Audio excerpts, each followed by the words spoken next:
자, 우리 벌컵 교리 40번째 시간입니다. 벌컵 교리 강의 40번째 종교의 기원 4번째입니다. 우리가 지난 시간에 인간은 삼위일체 하나님의 형상과 모양으로 닮아서 인간을 만드셨다. 하나님은 왜 그렇게 하나님의 그 삼위일체 모양과 형상을 닮아서 만드셨을까? 라고 하는 의도를 여러분들에게 말씀을 드렸습니다. 하나님은 그냥 단번에 완전하게 만드신 것이 아니다. 우리가 명품 또는 보검이다, 명검이다 라고 하는 아주 강력한 칼을 만들 때도 쉽게 만들어지는 건 아닌 것처럼, 인간이 가장 하나님이 인간을 만들 때 가장 아름다운 인간으로 만드시기를 원하셨을 때는 바로 이런 아주 어떻게 보면 굉장히 심오한 그리고 또 굉장히 어렵지만 대장장이의 수고가 있어야만 명검이나 보검이 탄생하듯이 하나님의 아주 깊은 애정으로 인해서 인간이 가장 아름다운 인간의 모습으로 발전해가고 성장해가고 그런 어떤 과정을 하나님이 두셨다라는 그런 의미를 말씀을 드렸습니다. 자, 그러면 우리는 우리가 몇 번 말씀을 드렸지만 교리에서의 삼위일체 형상의 의미, 마태복음에서 삼위일체 형상과 모양의 의미는 사뭇 다르다라는 그런 말씀을 많이 드렸습니다. 교리에서는 그냥 신학적인 어떤 교리적인 어떤 문제로 조금 다루고 또 마태복음에서는 하나님의 은혜, 하나님의 그 은혜의 모습이 어떤가라고 하는 그런 내용을 중심으로 해서 말씀을 드린다라고 했습니다.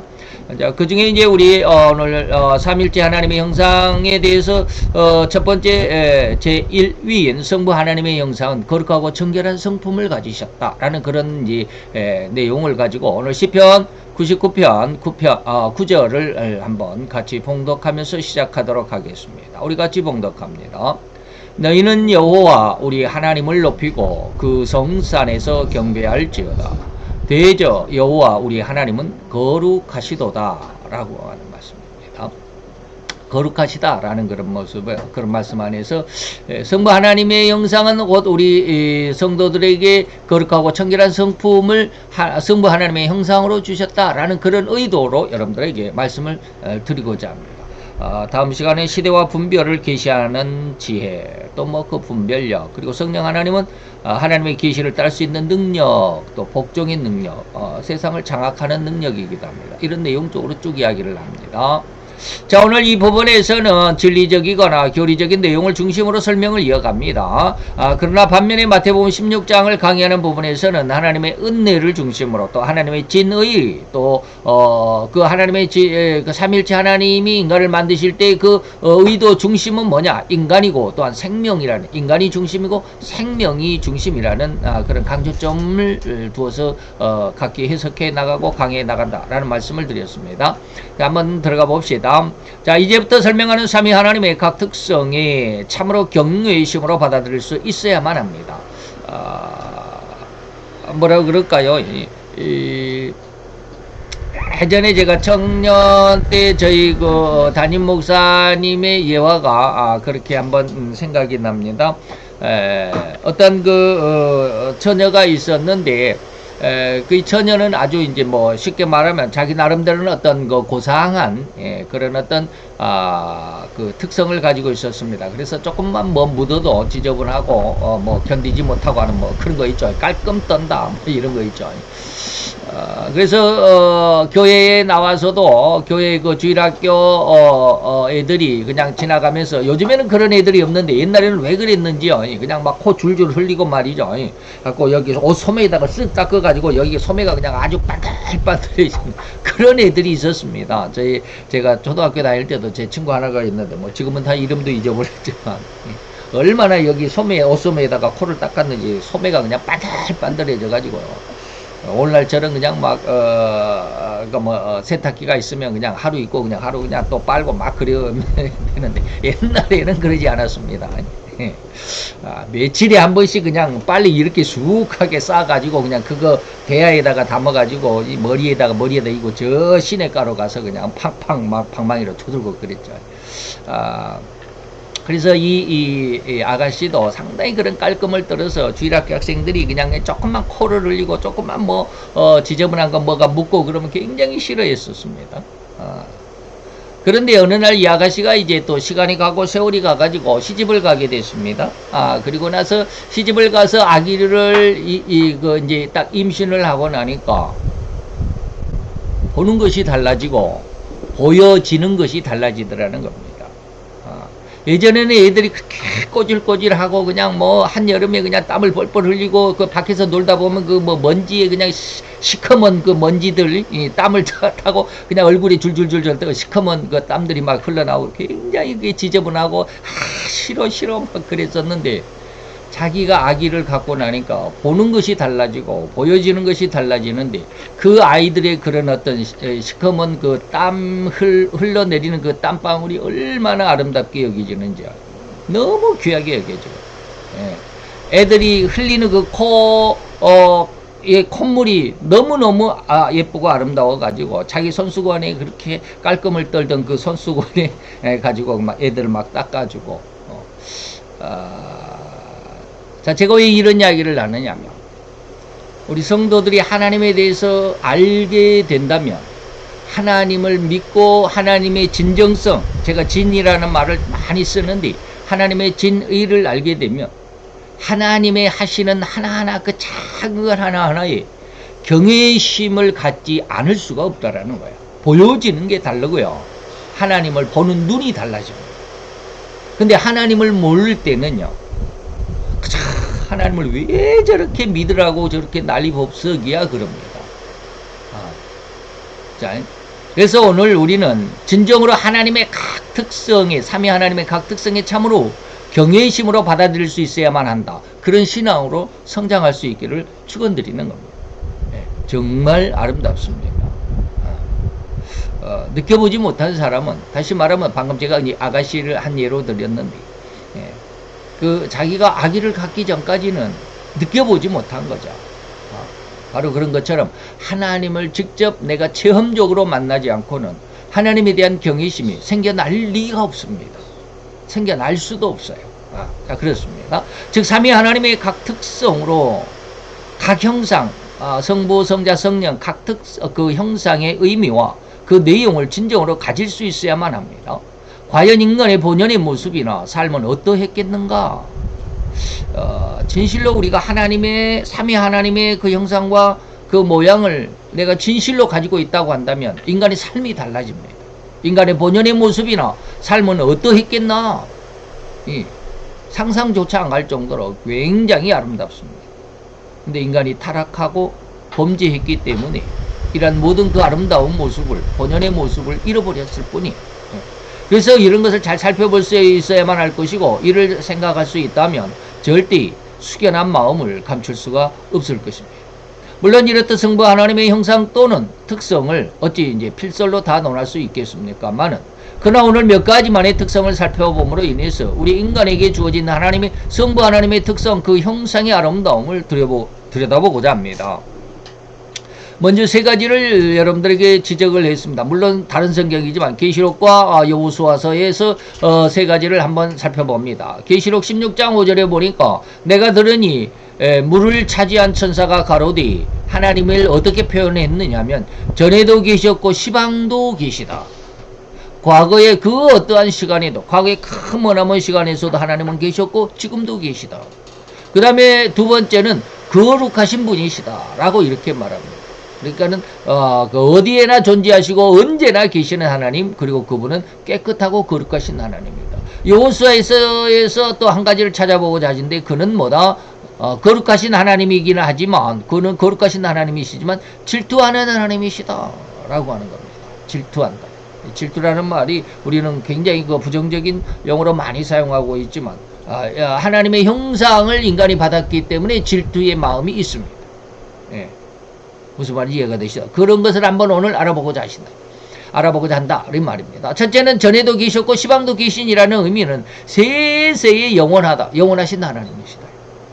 그분은 처음, 물론 성경에는 인간의 어떤 표현을 빌려서 하나님을 어떻게 그 하나님의 모습을, 하나님의 특성을 표현할 수가 없기 때문에 그냥 인간의 표현으로 표현하는 것이 뭐냐면, 하나님은 처음이고 나중이고 시작과 끝이고, 알파와 오메가다라고 이렇게 계시록에서는, 그렇게 표현하고 있지만, 이 말을 다른 말로 하면 세세토록 영원하신 하나님. 죽음이 없으시는 하나님입니다. 자, 이런 말을 에가서에서는 5장 9절에 보니까 주는 영원히 계시고 하나님의 보좌는 세세토록 있을 것이다. 예. 로마서 5장 9장 5절에 보니까 저는 만물 위에 계셔서 세세의 찬양을 받으실 하나님이시다. 물론 여기는 그리스도이지만 하나님은 만물 위에 계신다. 만물 위에 계신다. 물질적인, 세상 물질적인 것보다 초월하신 하나님입니다. 예. 우리는 가끔 가다가 그런 것을 봅니다. 어린 아이들은 뭡니까? 장난감이 너무 소중합니다. 그래서 자기 장난감은 굉장히 애지중지합니다. 누가 만지기라도 하면 난리 나죠. 그러다가 그냥 어떤 조립하는 그런 장난감인데 옆에 아이가 와가지고 어떻게 해가지고 내 장난감을 부러뜨렸다. 그러면 이제 전쟁이 나는 거죠. 예. 그런 것을 어머니 아버지가 이렇게 딱 보고 있으면 뭡니까? 좀 우스꽝스럽기도 하죠. 물론 자기 아들이고 자기 딸이면 사랑스럽기는 하겠지만 그거 장난감 그거 대수롭지 않는 건데 이 아이는 거기에 목숨을 걸고 있다 이 말이에요. 엄마 아빠가 볼 때는 참 아무것도 아닌데 너무 하찮은 건데 이 아이에게는 그게 자기 일생이 걸린 그런 문제란 말이죠. 하나님이 인간을 볼 때 그렇습니다. 제가 요즘에 이제 이땡명이나 민땡당에 대해서 별로 기도를 안 한다라고 그랬는데 하나님의 마음을 한번 저에게 알려주신 적이 있어요. 예전에 조땡이 사건 때는 그냥 엄청나게 기도 많이 했다라고 제가 그랬죠. 막 그랬는데 어느 날 이땡명이를 위해서 기도할 때 하나님이 갑자기 그런 말씀하셔요. 그도 내 아들이야. 그도 내 형상을 받았어. 라고 이렇게 말씀해가지고 그래서 갑자기 그냥 마음이 짠하면서도 그를 위해서 기도를 못 하겠더라고요. 그냥 아주 적나라하게 표현하면 저주의 기도를 못 하겠더라고요. 조땡이 사건 때는 얼마나 제가 저주했는지 말이죠. 저주라기보다는 그냥 하나님의 말씀이 있으니까 그 말씀대로 이루어지기를 원합니다. 심은 자리 그 자리에서 하나님 뽑아주시고요. 그 자리에서 그냥 없애주시고 이사야서 10장인가요? 그런 내용이 있습니다. 그것을 가지고 그렇게 기도했었는데 이땡명을 위해서도 또 그렇게 하다가 하나님이 갑자기 그런 말씀하셨어요. 그도 내 형상이야. 그도 내가 만들었다. 그러니까 어떻게 그러면 내가 저주를 그런 기도를 하고 저가 아주 그냥 멸망을 받고 하는 그런 상황이 되면 나는 기쁘지만 하나님의 편에서는 어떻게 하나님의 손가락 하나를 잘라내는 듯한 아픔이 있을 거 아니에요. 그래서 그런 기도를 못 하는데 요즘에는 제가 왜 기도를 못 하느냐면 너무 안타까워. 그냥 그 안타까운 마음만 하나님 앞에 표현해. 하나님 이 나라가 공산화가 되면 어떻겠습니까? 정말 안타까운 그런 어떤 심정으로만 하나님 앞에 기도합니다. 그래서 이게 뭐냐면 그 하나님은 만물 위에 세상이 공산화가 되건 세상이 자유민주체제가 되건 자유주의 사상이 되건 하나님의 뜻, 하나님의 관점에서 높은 데서 이렇게 보면 개미들 싸우는 거와 똑같아. 개미들 싸우는 거와 똑같아. 아무것도 아니야. 그렇다고 해서 세상의 모든 것을 무관심하라는 뜻은 아닙니다. 그 속에서 하나님의 뜻이 이루어져 가는 것을 지켜봐야 되고 들여다볼 수 있어야 되고 그것을 추구할 수 있어야 됩니다. 그래서 계시록 12장에 가끔 제가 언급해 드리지만 세상의 마지막 환란 때 하나님은 하나님의 아들과 딸들을 그 독수리 날개에 태워서 하나님이 예비하신 광야의 자기 곳으로 하나님이 데리고 가셨다. 거기에서 3년 반을 그를 양육하시더라라는 말씀이 계시록 12장에 기록이 되어 있습니다. 지금 하나님이 꼭 그런 것 같은 느낌을 요즘에 받아요. 그래서 만물 위에 계신다. 그렇기 때문에 그분은 뭐예요? 세세토록 찬양을 받으실 분이야. 우리는 그냥 일거수일투족 우리가 그런 말을 일희일비라고 이렇게 말합니다. 한 가지 사건의 희는 기쁜 희자입니다. 한 가지 사건의 비애스러운 안타까움이다. 뭐 하나 얻으면 막 희희낙낙하고 뭐 하나 좀 잃으면 막 슬퍼하고 하는 일희일비한다라고 그러는데 인간은 그럴 수밖에 없지만 하나님은 전혀 그러신 분이 아니에요. 자, 또한 이러한 하나님은 온 세상의 시작과 끝이고 처음과 나중이고 알파와 오메가라고 증거하기도 했습니다. 이게 계시록 21장 6절이 그랬습니다. 나는 알파 오메가고 처음과 나중이고 시작과 끝이다. 계시록 22장의 13절에도 그렇습니다. 여기는 이제 세 가지를 다 이야기했죠. 여기는 알파 오메가 처음과 나중이다라고 그랬지만 시작과 끝이라는 말이 이 13절에는 기록이 되어 있습니다. 자, 이렇듯이 자, 방금 말씀드렸던 그런 내용입니다. 곧 인생이 더구나 여호와를 믿는다라고 고백하는 신자라고 한다면 진실로 인생의 모든 일, 그 중에서도 뭐 큰 일뿐만 아니라 자질구레한 아주 사소하고 작은 일일지라도 하나님께 묻고 또 시작을 기도함으로 인해서 시작을 기도로 시작한다라는 게 아니라 시작을 기도한다라는 것은 실천하는 바로 그 순간입니다. 뭘 기도한다라고 해서 진짜 이렇게 두 손 모으고 기도하는 게 아니라 시작한다라는 뜻입니다. 시작을 막 시작하려고 하는 그런 뜻입니다. 기도함으로 인해서 하나님 앞에 고하고 시작함이고 항상 그 끝을 또한 하나님께 감가가 아니라 감사함으로 감사함으로 마감할 줄 알아야 된다라고 하는 것입니다. 이게 바로 뭐요? 하나님은 내가 알파와 오메가고 처음과 나중이고 시작과 끝이기 때문에 인간의 자질구레하고 아주 사소한 일일지라도 우리가 하나님 앞에 믿음으로 기도하고 그리고 또한 기도함으로 인해서 시작할 수 있고 그리고 마칠 때는 하나님 앞에 늘 감사할 수 있는. 근데 우리는 그러지 못할 때가 너무 많죠. 그래서 우리 인간은 왜 그렇습니까? 끝을 모르기 때문에 그렇습니다. 끝을 모르기 때문에. 내가 이 일을 시작하면 그 끝이 잘 될 것인지 또 세상 말로 하면 망할 것인지를 모르기 때문에 좀 안타까운 그 마음으로 시작할 수도 있고 또 기대에 부풀어서 시작할 수도 있고 그죠? 그런 것입니다. 그래서 우리는 항상 이러한 그 인간이기 때문에 그 끝을 모른다라고 하는 그런 부분에서 우리가 그냥 막 시작할 수도 있지만 망할 줄도 모르고 그냥 막 무조건 시작하는 그런 어떤 모습도 없지 않아 있지만 하나님은 그 모든 것을 다 아신다. 그러니까 하나님은 실패가 없는 거예요. 끝을 아시기 때문에 실패도 없고 잘못할 것도 없고. 그래서 처음에 우리가 생각할 때 인간이 생각할 때는 이거 너무 힘들고 이거 하기 싫고 이게 하면 안 될 것만 같은데 하나님은 끝을 이루어 가신단 말이죠. 그런 어떤 일정의 과정들을 보면서 하나님 앞에 저는 그런 것을 몇 번 느꼈습니다. 합력하여 선을 이룬다. 합력하여 선을 이룬다. 그래서 하나님께서 내게 암을 주셨던 그리고 또 심근경색이라고 하는 그래서 우리 한국 남자들에게 사망률 제일 2위가 바로 1위가 암이고 2위가 심근경색입니다. 근데 벌써 그 두 개를 다 겪었잖아요. 저는. 그러면서도 이제 버젓이 살아있잖아요. 이런 것을 볼 때 하나님은 그를 통해서 내게 무엇을 하도록 하셨을까? 그리고 무엇을 하나님이 또 그 대가, 다시 말하면 축복으로 주실 것인가 라고 하는 것을 잘 생각해 봐라. 어떤 그 긴 과정 속에서 보면 그때 순간순간은 너무나도 힘들고 어렵지만 긴 과정을 통해서 결말을 두고 딱 봤을 때 하나님이 그렇게 하셨다 라고 했을 때 이게 바로 합력해서 선을 이루어 가신다 라고 하는 것입니다. 그래서 항상 우리 인간의 그 끝을 하나님께 감사함으로 마감할 줄 알아야 한다는 의미가 바로 세세의 찬양을 받으시오. 그런데 이때 이 끝이 진실로 우리 인간의 욕심과 생각에 행복이 된다거나 아니면 실패와 좌절의 상황이라 할지라도 절대로 교만이나 또는 잘 된다고 해가지고 교만하고 또 못 된다고 해가지고 절망으로 하는 이런 말입니다. 교만이나 절망으로 신앙을 떠나는 일이 있어서는 안 될 것이다. 많은 사람들이 교회에 들어와서 이러한 모습에 과정 속에서 교회의 그 안타까운 모습을 보고 교회를 떠나가곤 합니다. 수없이 많습니다. 목사님이 저럴 수 있을까? 장로님이 저럴 수 있을까? 교회가 사랑이라면서 왜 이렇게 서로 싸우기만 할까? 그래갖고 교회를 떠나는 사람들이 너무 많습니다. 과정만 보기 때문에 그래요. 이 긴 과정을, 긴 어떤 그 결론까지의 과정을 통해서 본다면 그것이 왜 필요했는지 말이죠.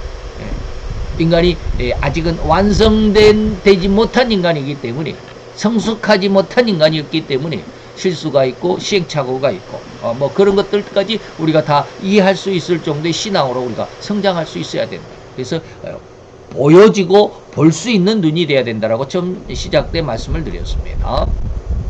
하나님은 절대로 성도에게 실패나 좌절이 없다라고 선언하셨고, 이 선언, 이 약속은 절대적일 수밖에 없습니다. 그래서 방금 말씀드렸던 내용이 바로 로마서 8장 28절입니다. 하나님을 사랑하는 자, 다시 말해 신자들이죠. 곧 하나님은 그 뜻대로 부르신 자고 성도로 부르심을 입은 자죠. 그러니까 성도들에게는 모든 것이 합력하여 선을 이룬다. 실패나 좌절이 없어. 이렇듯 온 세상에 오직 유일하신 하나님, 곧 영원하신 하나님을 아버지로 모시고 믿는 진정한 신앙인이 되어야만 한다라는 그런 의미이죠. 자, 그러나 절대로 죄인으로 전락해버린 인간, 곧 죄인이 되어버린 인간은 오로지 영원한 존재가 아니고 유한한 존재죠. 흔히 일반적으로 100세 이상도 사는 사람도 뭐 많이 있기는 하지만 일반적으로는 100살도 100년도 못 사는 존재, 100년도 못 사는 존재, 유한한 존재. 그것도 언제 죽을지 아니면 또 어떻게 죽을지 항상 염두에 두고 인생을 계획하고 진척해야만 할진데, 그러니까 우리가 죽음이라는 것을 생각하고 그 죽음이 아름다워질 수 있는 죽음이 되도록 내 삶을 끌어가야 되는데 이 말이에요. 근데 인간은 그러냐? 안 그렇다 이 말이에요. 죽음은 절대 생각하지 않습니다. 인간들의 인생은 절대로 자기 생명이 유한하다는 사실을 인정하지 않습니다. 영원히 살 것처럼 생각해요. 그러니 진시황제는 불로 장생초를 구해와라 라고 이렇게 말하기도 하고, 불로 장생하고 늙지도 않고 죽지도 않은 그런 인생을 살려고 했다가 제 명이 그 자연적인 수명이 다 살기도 전에 자기 내시죠. 자기 곁에 늘 두었던, 오늘날로 말하면 비서에게 칼이 찔려 죽고 말았죠. 이런 것이 바로 인생이다. 인간의 부족한 인간, 죄인들의 모습이다. 그런 건 인간의 생명이 유한하다는 사실을 인정하지도 않습니다. 아니, 인정하고자 하지도 못하는 인생이에요. 미처 그런 건 생각하지도 못해요. 우리는 절대로 이런 상황을, 인간은 절대로 무지한 존재임을 부인할 수가 없다. 그래서 인간이 무지한 존재다. 아니, 자기 삶이 절대로 가장 젊고 가장 활발하여 영원할 것으로만 여기는 삶이지 않는가 이 말입니다.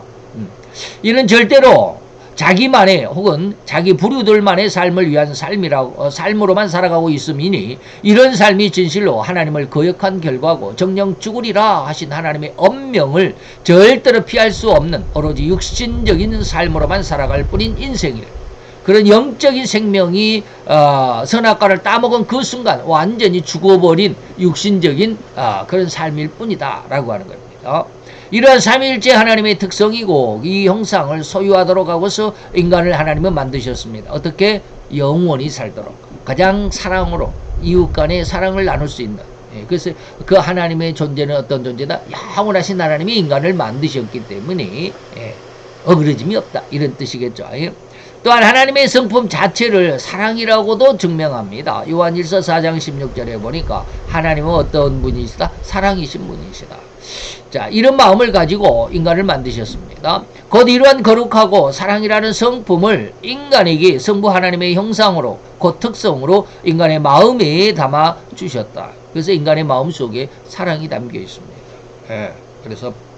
그런데 이 사랑을 진짜로 우리가 타락하지 않았다면 너무너무 사랑하죠. 너무너무 사랑합니다. 우리가 내 마음에 맞는 누구는 굉장히 사랑하잖아요. 아주 그냥 자기 생명을 다 바쳐 사랑합니다. 근데 이 마음이 죄를 지은 인간의 모습이 되었을 때는 원수가 되는 거죠. 극히 원수가 됩니다.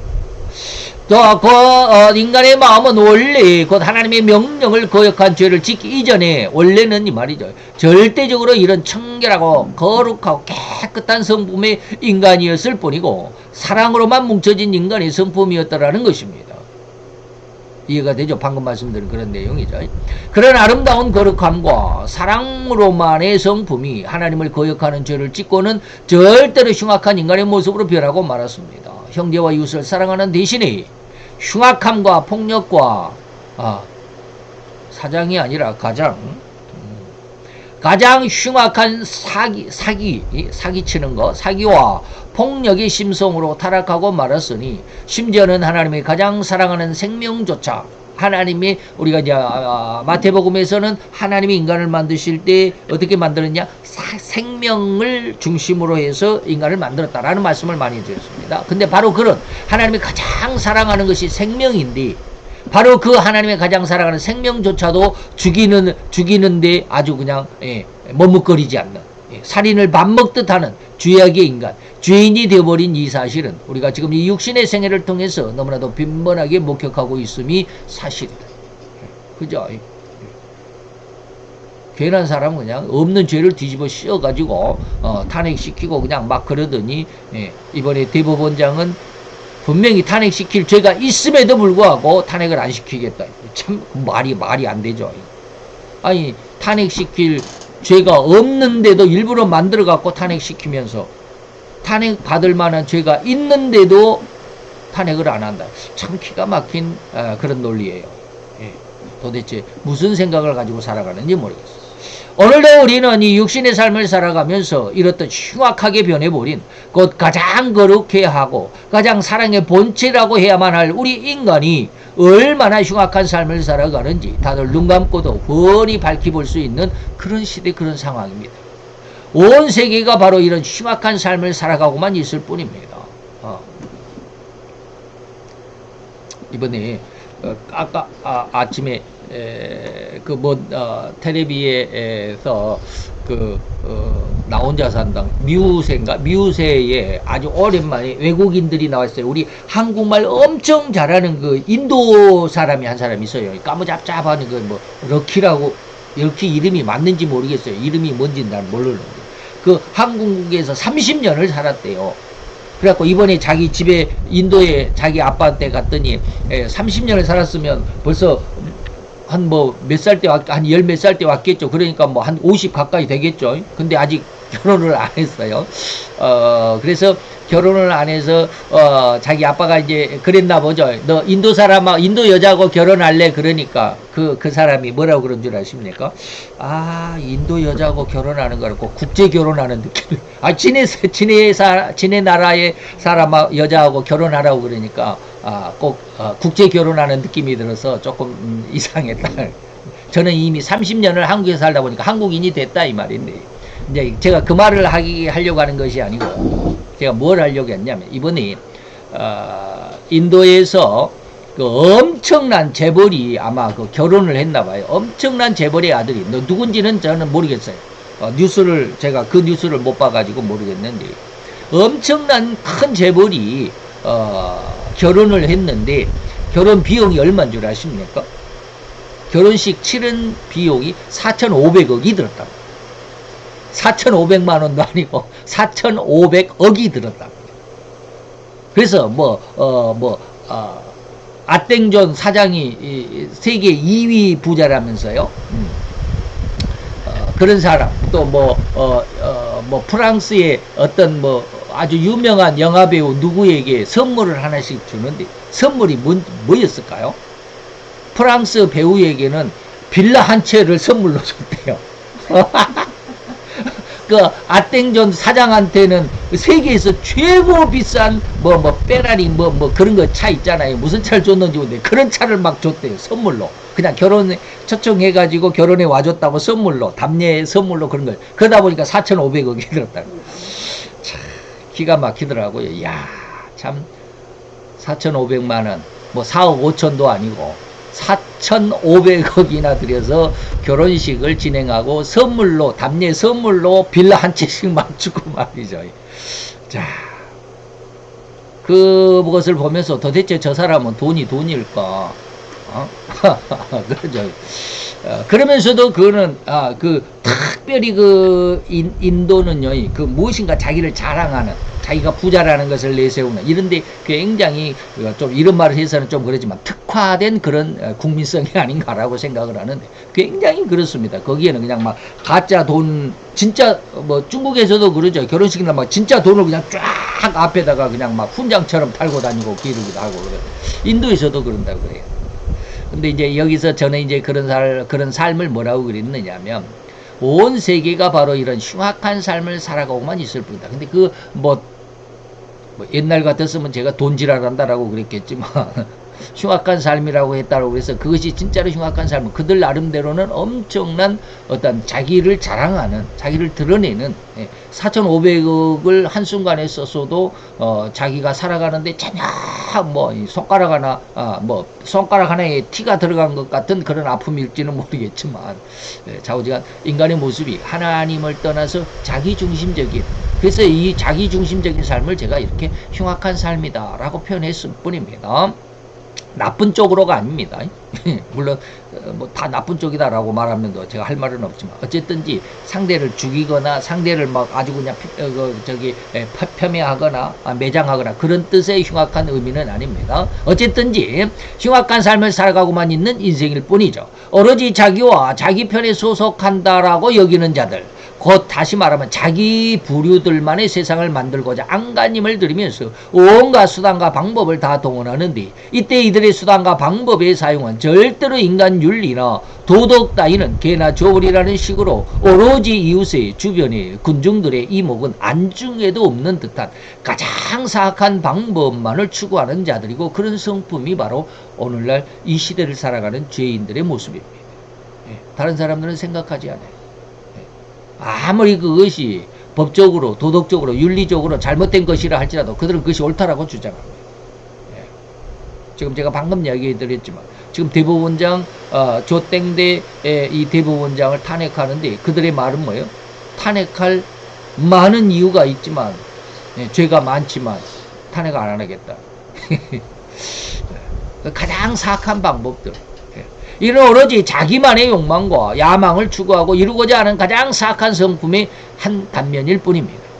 자, 그 다음에 세 번째로 성부 하나님은 뭡니까? 성부 하나님은 아버지로 불리기 때문에 그 이름의 의미, 아버지라는 이름, 엄마, 아빠, 이 아버지라는 건 꼭 뭐 어머니는 빼고가 아니라 아버지라는 이름은 엄마, 아빠, 우리는 어버이라고 이렇게 이제 말을 좀 바꿔서 이야기를 하는데, 아버지라는 이름의 의미 중에서는 자식이 잘 되기만을 바란다는 의미가 아버지 속에, 엄마 속에 들어 있습니다. 그 성경 누가복음 15장에 너무나도 잘 아시죠? 탕자의 비유라고 하는데, 둘째 탕자가 아버지의 재산 절반을 가지고 밖에 나가서 아주 허랑방탕했다. 아들이 아버지의 인생을 들어서, 아버지가 인생을 통틀어서 온통 수고하고 고통으로 점철된 인생의 결과를, 아버지가 그렇게 많은 재산을 그렇게 힘들게 벌어놓았는데 둘째 아들은 한순간에 이것을 털어먹어 버린다라고 할 정도로 탕진해버린 둘째 아들을, 그래도 아버지는 기다리면서 이후 둘째가 아버지의 재산 절반을 탕진해버린 이 둘째가 돌아왔을 때 아버지는 모든 마음을, 전심을 다해서 전 재산을 들여서 그 아들을, 탕자를 집으로 돌아왔다라고 환호해주고 축하해주고, 이러한 아버지의 마음을 우리가 잘 헤아릴 수 있어야 합니다. 아주 흉악한 자라 할지라도 하나님 앞에 회개하고 돌아온 자가 천국에서 회개할 것이 없는 99사람보다 다 하나님은 기뻐하신다. 그 아버지의 마음을 우리 인간에게도 줬습니다. 그래서 인간이, 아버지가, 엄마가 자기 자녀가 아무리 못되게 굴어도 그래도 이뻐해요. 이게 아버지의, 하나님이 인간에게 향한 그 마음의 특성입니다. 비록 인간이 이토록 흉악하게 타락해버렸을지라도 자기 아들, 딸들에게는 얼마나 사랑의 마음과 은혜를 나타내는가 말이죠. 그래서 마태복음 7장에 보니까 뭡니까? 너희가 악한 자라도, 아주 그냥 살인 강도를 할지라도 자기 자식들에게는 엄청 좋은 곳으로 줄 줄 알아요. 아주 자기는 아주 그냥 밤마다 나가서 남의 집 담을 뛰어넘어가가지고 훔쳐오는 도적이라 할지라도 자기 아들에게는 잘 되라고 그래요. 절대로 너는 나쁜 짓 하면 안 된다고 그래. 이게 바로 인간의 모습이에요. 이 말씀을 우리는 절대로 두 가지로 적용해 봅시다. 하나님은 절대로 우리 신자들에게 그 신자의 신앙 점수가 고점이건 저점이건 아주 낮은 점수건 간에 수고의 대가를 주신다는 의미입니다. 한 달란트 받았으면 그 대가, 10점을 받아왔으면 10점만큼의 대가를 주면서 잘했다라고 그럽니까? 너는 이게 10점밖에 못 받았냐라고 이게 핀잔을 주는 게 아닙니다. 10점을 왔다 할지라도 10점 맞죠? 우리가 이제 강아지 훈련시킬 때 그러잖아요. 뭐 손 해가지고 손을 주면 간식 하나씩 주는 것처럼 10점 맞았다 할지라도 10점만큼의 대가를 주면서 하나님은 잘했다라고. 그러나 10점의 대가나 100점의 대가, 그 차이는 분명하게 있죠. 분명하게 있을 수밖에 없습니다. 그래서 5달란트를 남긴 종에게는 5거울을 다스리는 권세를 주지만 2달란트를 남긴 종에게는 2거울 다스리는 권세를 줬다. 그렇다고 해서 너는 2거울 권세밖에 못 받았으니까 너는 찌질이야 라고 말할 수는 없습니다. 그래서 일례로 비유한다면 신자의 신앙 점수가 100점을 취득하건 아니면 단 10점을 취득하건 간에 다 구원의 범주 안에 있음을 기뻐하신다는, 너는 10점을 받았어도 너는 내 아들이야 라고 하면서 기뻐합니다. 반드시 100점짜리 신자의 기도만을 들으심도 아님을 또한 알아야 됩니다. 꼭 목사님이 기도만 하나님이 들으시는 게 아니에요. 단 10점짜리 신자의 기도를 할지라도 역시 전심으로 하나님은 듣고, 그것을 그냥 우리가 그냥 듣는 동 마는 동 하는 것이 아니라 그냥 전심으로 듣고 응답하신다는 점을 절대로 잊어서는 안 될 것이 신앙의 철칙입니다. 오늘 이 시간 하나님의 본성을 알아가는 철칙입니다. 즉 신자 자신의 신앙이 얼마나 심오하고 숭고한지 전혀 알지 못하는 상황일 때, 자기 자신의 신앙을 제대로 측정하지 못한다 할지라도 자기 현재의 삶, 자신만의 진단으로 결정하곤 하지 않는가 이 말입니다. 다 했네요. 즉 이 자신만의 진단으로 결정한다는 의미는 자기의 인생, 자기의 삶에서 가장 흉악한 삶의 골짜기로 전락했다는 느낌을 받는 그 순간 이 말입니다. 나는 이제 망했다. 나는 실패했다. 그러한 절망의 순간이라고 여겨지는 그 삶의 그 현장, 현실을 알지라도 신자는 절대로 실망으로 하나님을 저버리는 완전 포기로 나가지 말라는 의미입니다. 내가 잘못됐다고 해서 아버지가 잘못된 거 아니에요. 제가 왜 이런 이야기를 하냐면 텔레비에 보면 수많은 사람들이 나옵니다. 그런데 인간극장에선가 나오는데 그가 젊었을 때는 어마어마하게 유명한 농구선수였대요. 근데 저는 그 농구선수 이름을 잘 들어보지 못했어요. 여자 중에서는 아주 그냥 큰 그 김땡이라고 하는 여자 선수 아실런지 모르겠습니다. 여자 농구선수 중에 제일 큰, 그 우리나라 서장훈이보다 더 큰 2m가 넘는 그런 여자 농구선수가 있었어요. 아주 저는 그 선수 이름은 많이 들어봤습니다. 근데 옛날에 그 인간극장에 나와가지고요, 이제는 그 거인병이라고 그럽니다. 계속 막 키가 자라요. 그러니까 제대로 앉지도 못하고, 그런데 이제 그 병이 발병을 해갖고는 농구선수를 그만 뛸 수가 없죠. 그러니까 이제 살다가 집도 치료비 때문에 집도 팔아야 되고 뭣도 다 팔아야 되고 하다 보니까 팔고 하다 보니까 지하 단칸방에 들어가서 사는데, 그렇게 하다가 그걸 이제 그 드라마가 아니라 그거 뭐라 그럽니까? 다큐를 찍고는 이제 얼마 안 있다가 이제 죽었다고 그래요. 그런 것처럼 젊었을 때는 그렇게 그냥 자기 나름대로는 그렇게 하지만 좌우지간 뭔가 좀 유명세를 떨쳤지만, 그러나 나중에는 그렇게 지하 단칸방에서 그렇게 힘들어서 한다 할지라도, 그래서 많은 사람들이 거기에서 이제 실망하고 포기하고 절망하지만 우리 성도들은 뭐요? 그때도 절망하지 마라. 하나님은 그것도 선으로 바꿔주실 수 있기 때문이다. 그래서 그걸 믿는 자만이 그렇게 됩니다. 안 믿는 자는 안 돼요. 참 기가 막히죠. 왜 그럴까요? 믿는 자는 그렇게 하려고 하기 때문에 그렇습니다. 하나님이 인간에게 마음을 주실 때 그 마음의 특성이 바로 그렇습니다. 무엇인가를 하기 싫다 그러면 절대로 마음에 동요가 없습니다. 근데 뭘 하려고 하면 그것이 자꾸 쌓입니다. 이게 무슨 뜻이냐면, 제가 이제 그 마태복음 오전 시간에 그런 말씀을 드렸습니다. 제가 요즘에 쇼츠라고 하는 그 동영상을 지금 만들어 보려고 한다. 처음에는 아무것도 몰라요. 그래서 5초짜리 동영상 하나 만드는데 하루 종일 5시간, 6시간 걸려서 겨우 5초짜리 동영상 하나 만들어내죠. 그런데 그걸 하려고 하다 보니까 뭐하냐? 이제는 뭐요? 5초짜리 동영상을 5시간, 6시간 하루 종일 걸려서 만들었던 것을 이제는 뭐요? 한 10분, 20분이면 만들어냅니다.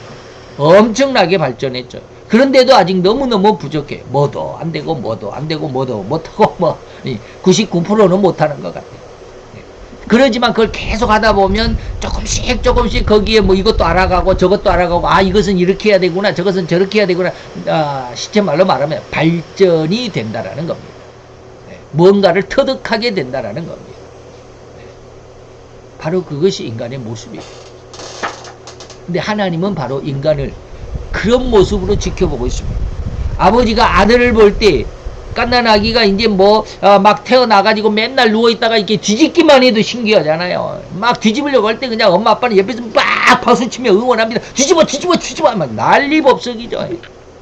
그러면서 이 아이는 하나하나 깨달아가고 습득해 가는 거예요. 뒤집었다가 이제는 엉금엉금 엎어져가지고 이제 기어가려고 하다가 기어가기도 하고 일어서기도 하고 그런 과정을 엄마 아빠는 지켜보면서 매우 흐뭇해 하는 것처럼 하나님이 인간의 모습을 보면서 그런 마음으로 가지고 있다. 이게 바로 자녀가 잘 되기만을, 성공하기만을 바라는 마음이 인간에게 주어진 것이다. 자, 또 다른 한 의미를 봅시다. 인간 중에서도 가장 흉악한 자들, 곧 양심이나 윤리, 도덕조차도 없을 것만 같은 흉악한 자들이라 할지라도 오로지 자기 자녀들에게만은 너그럽고 가장 아량을 베풀 관계일 뿐이라는 사실을 중심으로 한번 생각해 보자. 곧 하나님의 진정한 아가페적인 사랑을 온 주변 사람들에게 나누는 사랑, 나누는 사랑 나누기가 여기다 점을 하나 찍어야 되겠네. 온 주변 사람들에게 나누는 사랑 나누기가 아니라 오로지 자기만의 사랑, 자기 가족들만 사랑하는 가장 협의적인 사랑, 이것을 저희 스승 목사는 썩어질 사랑이다 라고 이렇게 말합니다. 썩어질 사랑. 누구도 다 그런 사랑을 해. 누구도 다 아까 그랬잖아요. 악한 자라도 자기 아들에게는 좋은 것으로 준다. 근데 하나님은 그런 사랑이 아니에요. 모두에게 가장 부패한 사랑, 썩어질 사랑, 그런 사랑일 뿐이에요. 그 부패한 사랑, 썩은 사랑으로 전락해버린 인간의 이런 사랑 나누기라는 것을 이해할 수 있기를 바랍니다. 인간의 모습은 그렇다. 근데 내 아들을, 내 딸을 사랑하는 것, 그건 너무너무 귀한 사랑이고, 그렇게 온 인간이 그렇게 살아가고 있습니다. 그래서 내 아들, 내 딸만큼은 꽃길만을 걸었으면 좋겠다 라고 이렇게 이들을 이야기를 하고, 내 아들, 내 딸, 유천생인데 그냥 이 300만 원이 넘는 그런 이 자전거도 막 사주고 그냥 유모차가 3,400만짜리를 그냥 사가지고 자기 아들, 딸을 이렇게 키우고 거기다 태우고 돌아다니다가 한 1, 2년 지나면 쓸 데가 없으니까 또 내비리고 말이죠. 몇백만 원짜리. 그게 바로 썩은 사랑이 아무 가치가 없는 사랑이에요. 하나님이 인간에게 바라시고 원하시는 오로지 온 생명에게 나누는 아가페적인 사랑의 실현, 사랑 나누기식을 하나님은 원하셨다. 그러나 인간은 이런 아가페적인 사랑을 오직 자기와 자기 가족들에게만 적용하는 썩은 사랑, 부패한 사랑, 죄인의 사랑만으로 실현하고 있을 뿐이라는 것을 우리는 들여다볼 수 있기를 바랍니다. 오늘 하나님은 인간에게 어떤 마음으로 인간을 만드셨을까? 사랑. 왜 하나님 자체가 그런 분이신가 라고 그랬습니다. 아까 말했습니다. 전에도 시방도 계신 영원하신 하나님, 그는 깨끗하신 거룩하신 하나님, 그는 질투하는 하나님이시기 때문에 남에게 나가는 내 아들과 내 딸이 내가 그렇게 배 아파서 낳는데 딸은 옆집에 개똥이 엄마 아빠를 그냥 엄마 아빠라고 그냥 따라다니면서 진짜 엄마 아빠인 나에게는 아무런 반응도 안 하면 곤란하죠. 곤란하죠. 우리가 이런 것, 오늘 하나님, 성부 하나님이 인간에게 어떤 특성, 어떠한 마음으로, 어떠한 성품으로 인간을 만드셨는가, 성부 하나님은 어떻게 인간을, 어떤 마음을 가지고 만드셨는가를 알아봤습니다. 잘 한번 이해할 수 있는 은혜가 있었으면 좋겠습니다. 우리 같이 기도합니다. 할렐루야. 주님, 오늘도 여호와의 귀한 은혜와 은총을 감사드리나이다. 주의 영광 앞에서 가장 아름다운 하나님의 형상과 모양으로 닮은 우리 인간들, 그러나 하나님의 그 형상과 모양을 잃어버린 인간들, 과연 우리의 모습이 어떠한 것인가를 정확하게 들여다볼 수 있고, 원래 하나님께서 우리에게, 곧 나에게 원하신 그 아름다운 하나님의 진의가 무엇인 줄 깨달을 수 있는 가장 아름답고 귀한 시간, 이 시간 하나님의 또 큰 은혜가 있어진 줄로 믿습니다. 하나님 우리에게 지혜와 지식과 청기와 총명을 더욱 풍성하게 허락하여 주셔서 하나님이 선이 온전히 그리고 기뻐하실 만큼 아름답고 귀한 신앙으로 성장함이 부족함이 없도록 주님 축복하는, 그리고 축복해 주시는 은혜의 시간임을 믿고 감사를 드리며 예수 그리스도의 이름으로 기도하여 싸움나이다. 아멘.